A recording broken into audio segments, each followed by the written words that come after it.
Base doon sa mga nakuha nating impormasyon sa mga kabataan na in-interview natin tungkol sa mga maagang nag-aasawa, alamin naman natin kung ano yung naramdaman natin o yung masasabi natin tungkol dito.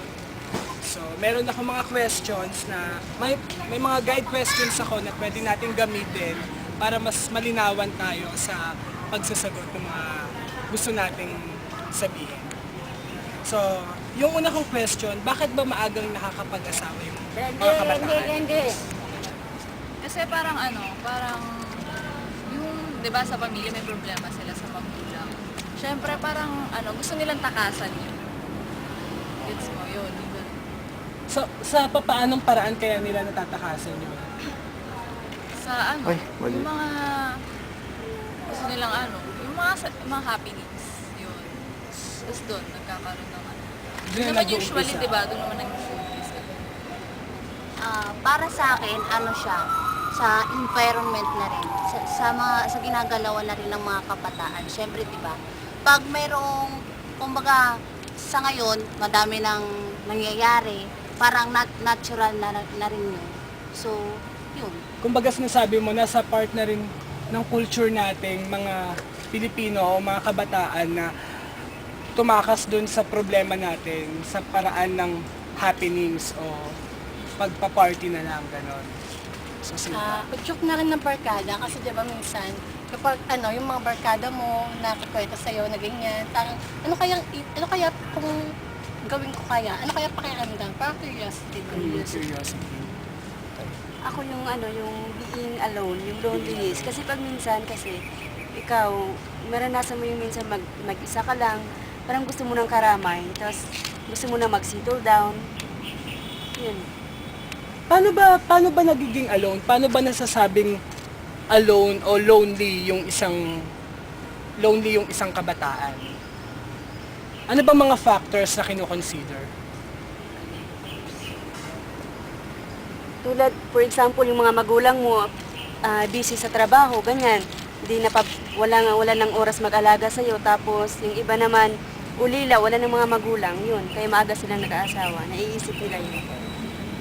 So sa ganung paraan, feeling nila na natatakasan nila yung problema sa pag-aasawa nga ng maaga. Feeling nyo ba okay yun? Feeling nyo ba magandang paraan yun ng pagtakas sa problema? May mga nakikita ba kayong disadvantages and advantages nung pinili nilang desisyon? Obviously, hindi. Walang magandang maidudulot kapag maaga pag-aasawa kasi hindi ka pa prepared doon sa financially at emotionally. So, nakikita natin na impulse lang talaga yung desisyon na yon, di ba? So, yun. Yung second question naman, feeling niyo, ano ba yung ideal age to get married o to settle down? Ako siguro for me, 27 years old. 27 years 27 old? years old kasi yung sa 27 years old mo, may experience ka na sa trabaho, then matagal ka na, it means nakapag-ipon ka na, nakapagpunta ka na sa sarili mo. So ready ka nang mag-asawa. Okay. Sa akin, 27 din. Kasi marami ka ng experience noon, marami ka na rin naranasan sa buhay. So, kaya mo na siguro magtrabaho noon, kaya pwede ka na rin magpamilya noon. Sa akin, 24 or 25. Kasi pag, kumbaga, for example, tulad natin, nag-aral tayo, or kaya may kaya ka naman, kaya mo namang alagaan yung anak mo, tapos mabigay mo lahat ng gusto niya, okay na din yun kung pwede na yun, pwede ka nang mag-asawa.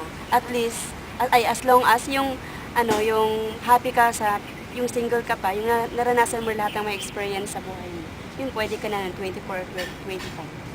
Ako siguro, pag financially and emotionally stable ka na. Kasi syempre, di ba, financially stable ka na. Pero kung hindi ka pa rin ready, siguro dapat huwag ka munang pumasok sa isang sitwasyon na hindi mo pa kayang, kumbaga hindi mo pa kayang lusutan or kayang panindigan. Ayan, So ngayon, ano yung ma-advise ninyo sa mga kabataang katulad natin para maiwasan natin yung pagkakaroon ng early parenthood? Para sa akin, study muna, mag-focus, iwas sa mga bad influence, isipin yung kinabukasan. Para sa akin naman, sundin talaga yung magulang. Kasi yung mga ginagawa nila, hindi naman para sa kabutihan nila, para sa akin. Sa sa akin be careful to choose your friends kasi di ba, tropa is malaking influensya sa isang tao. So pag mabuti yung mga kaibigan mo, so, ganoon din yung kakalabas mo. Siguro sa akin, tiwala na kahit wag natin sirain yung tiwala ng ating mga magulang, tapos sa Panginoon, kumapit tayo sa Panginoon. At saka join tayo sa mga organisasyon para yung isip natin maiwas sa tukso. Para sa akin, nasa iyo na yun kung gusto mo talaga magkaroon ng magandang kinabukasan. Di, wag ka munang mag-asawa lang maaga. Nasa iyo na yung desisyon mo yun. Early parenthood can be avoided by knowing consequences. Knowing the consequence. Knowing the consequences. Knowing the consequences. Curiosity is not a reason. Not a reason. Curiosity is not a reason. Not a reason. Curiosity is not a reason. Love can wait. Love can wait. Can wait. Love can wait. Can wait. Can wait. Love can wait. Love can wait. Love can wait.